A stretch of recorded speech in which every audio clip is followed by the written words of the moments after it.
नमो राघवाय। जय श्री सीताराम, जय श्री सीताराम। यह भावार्थ बोधनी चित्रकूट पीठाधीश्वर जगत गुरु जी की है, जिसे हम और आप पाठ श्रवण कर रहे हैं। और इसमें अब नारद जी को किस वजह से श्राप लगा था वह प्रसंग चल रहा है। तो आइए हम और आप बड़े भक्ति भाव से इस प्रसंग को जाने कि नारद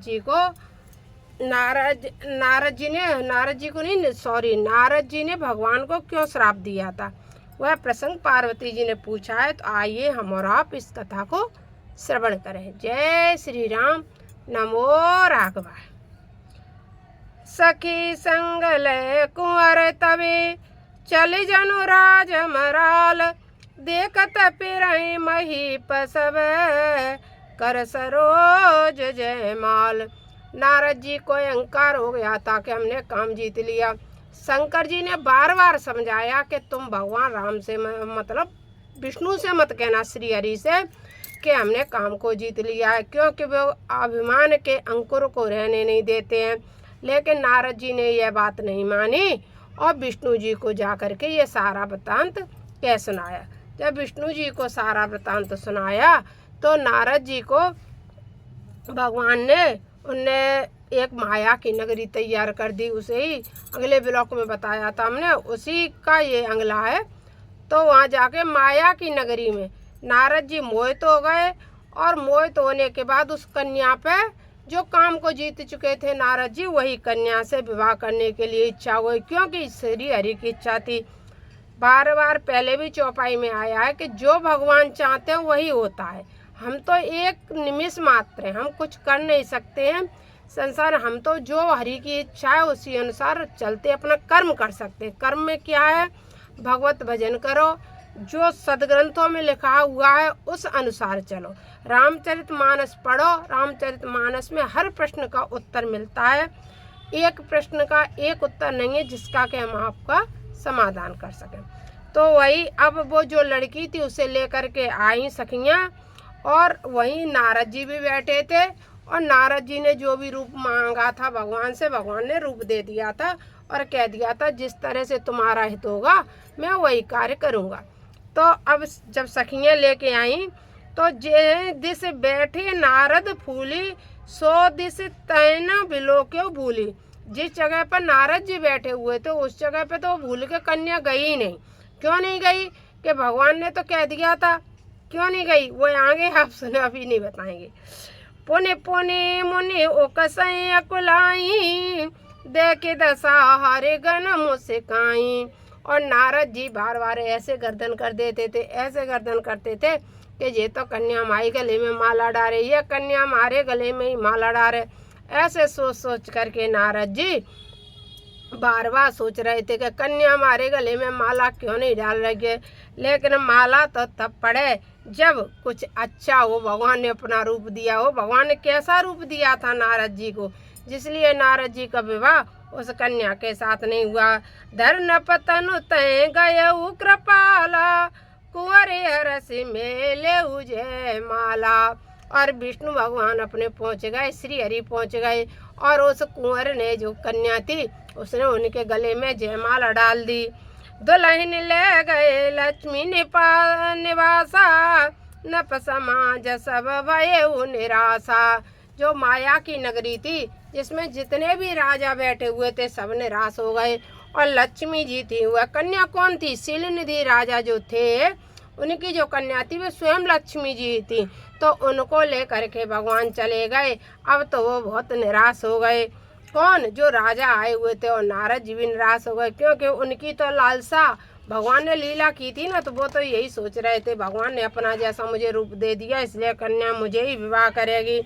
लेकिन भगवान ले करके उस कन्या को चले गए। और जब भगवान कन्या को लेकर के चले गए तो आगे क्या हुआ? मुनियत बिकल मोह मति नाटी, मन गिर गई छूट जनु गाटी। तब हरे गन बोले मुझसे काई, निज मुख मुख रोबिलो कहो जाई। अरे अपना मुख पानी में देख लो। हरिगण यानी शंकर जी के दो गण और वहाँ आए हुए थे। वो दो गण नारद जी की लालसा देख करके और नारद जी का निराश चेहरा देख करके बोले, अरे काय के लिए इतने परेशान है रहे हो, जाओ और में जल में अपनी चेहरा काहे न देख लेते ही, कहानी थी अब हंस के मैंने मजाक कर दी नारद जी से।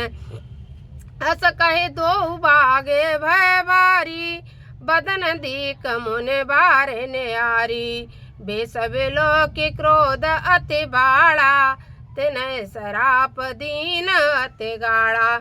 जैसे उनने जल में परछाई देखी ना, जल में सबको परछाई दिखती है, अनुभव किया होगा, तेल है जल है उसमें परछाई दिखती है। तो जैसे ही बार कहते हैं जल को, जैसे उनने अपना चेहरा ऐसे देखा क्या उस जल में जा कर के, और जैसे नारद जी ने चेहरा देखा तो नारद जी के चेहरे में क्या भगवान ने कर रखा था, उनका पूरा चेहरा बंदर का था और शरीर मनुष्य का था। तो बस जैसे ही उनने अपना बंदर का चेहरा देखा, अब तो गण तो सब जानते ही थे, तो गण तो भाग गए, लेकिन फिर वो नारद जी की गुस्सा नहीं डटी और उन्हें श्राप दे दो। क्या श्राप दो? हो निशाचर जाए तुम्हें कपटी पापी दो, हसे मैं सो ले फले, बरु हसे मुनि कोय। ने कही अगर जो मनुष्य महर्षि मुनि महात्माओं को देख करके हंसेगा उसको वही हाल होगा, जाओ निशाचर हो जाओ, तुम अपने आप को बहुत सुंदरता का वो घमंड कर रहे हैं, मुझे देख करके हंस रहे थे। इसलिए नारद जी ने श्राप दे दिए सबसे पहले कौन को, जो रुद्रगण थे उनको। पुण्य जलधिक रूप निज पावा, तदपि हृदय संतोषन आवा, फरकत अधर को पमन माई, सपद चले कमलापति पाही। लेकिन जब मनुष्य को क्रोध आता है ना, तो क्रोध में अंधा हो जाता है। इसलिए इतना भी श्राप देने के बाद उनको मन में तसल्ली नहीं हुई और क्रोधित होते हुए वो आगे चल दिए। और कहाँ चल दिए? भगवान के पास चल दिए, क्योंकि गुस्सा डट नहीं रही है ना वह जा टाइम। कहानी डट रही के देखो भगवान हमारे संग कैसा छल कर दो, कैसी लीला भगवान खेले गए। अब तो हम वहीं जाएंगे। तो सीधे बड़े क्रोध में ओट फड़कत भाई, क्रोध के जो आदमी क्रोध होता तो एकदम रोष में होता, वैसे ही बस क्रोध में ओट फड़कत भाई और चले जा रही है भगवान के पास। और फिर क्या हुआ? देहु श्राप की मरी हूँ जाई, जगत मोरे उपहास कराई।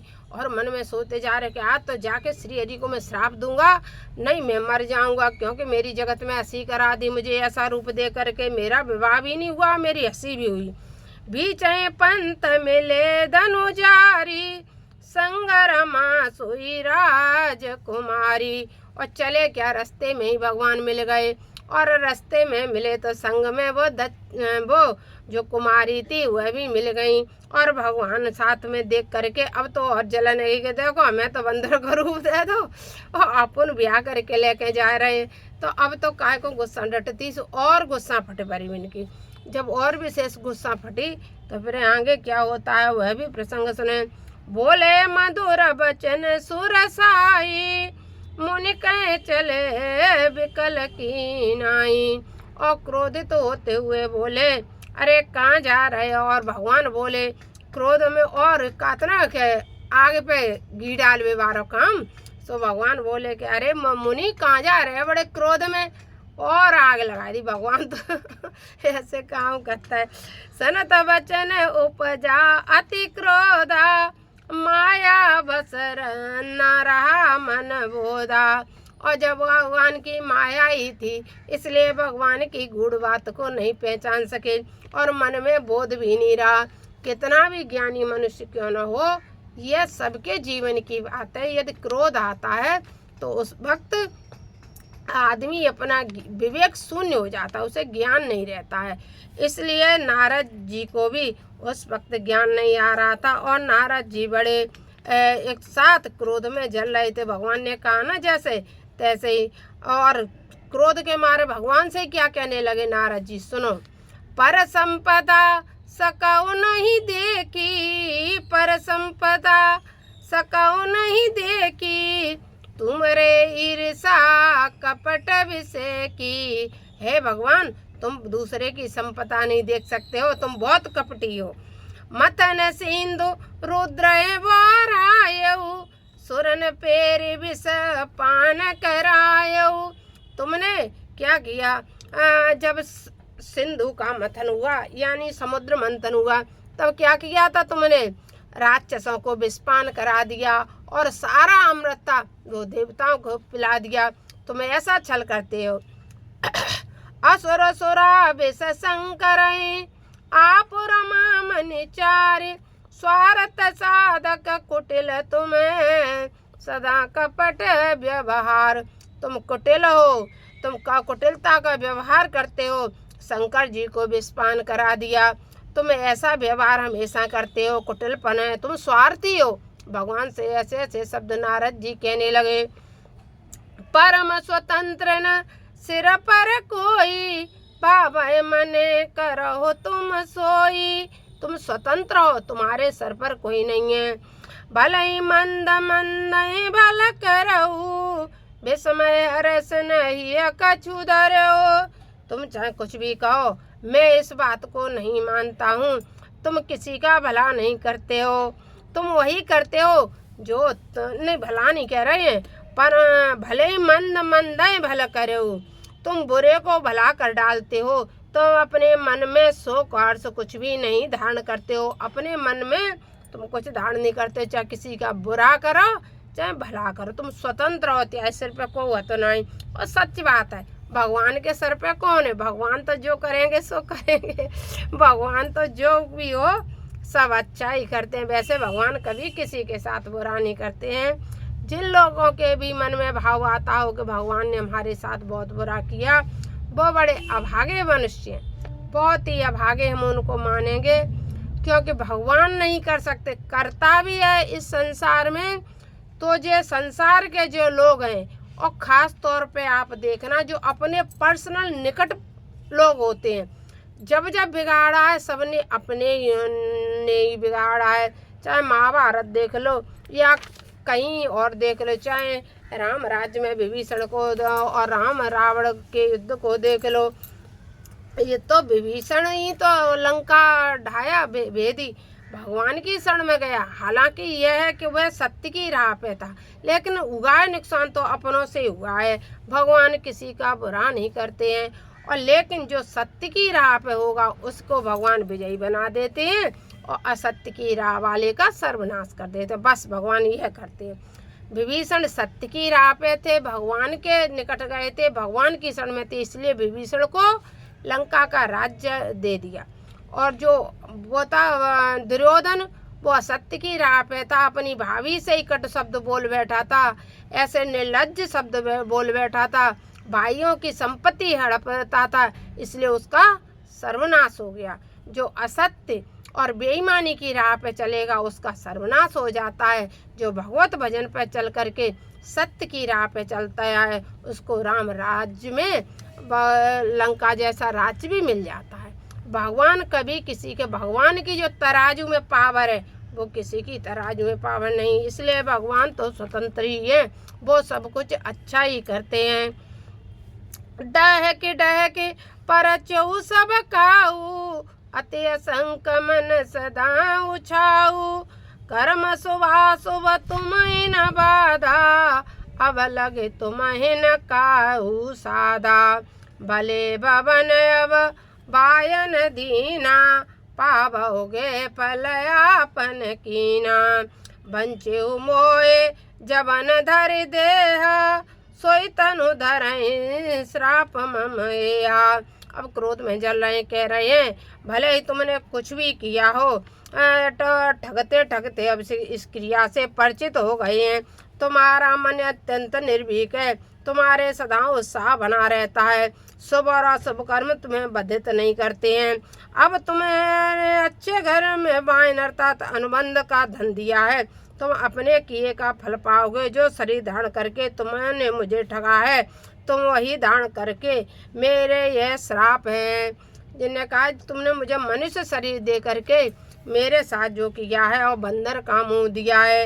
अति आकृत तुम कीन हमारी, करियों की सहाय तुम्हारी, मम उपकार कीन तुम वारी, नारे बिरह तुम हो दुखारी। तुम स्त्री के विरह में दुखी हो जाओ और तुम्हारी जे किस का जो मुझे मुख दिया है बंदरों का, वही तुम्हारी रक्षा करेंगे। नारद जी ने श्राप दे दिया। अब अगले प्रसंग में आप सुने और कमेंट बॉक्स में लिखें। नमो राघवाय, जय श्री सीताराम।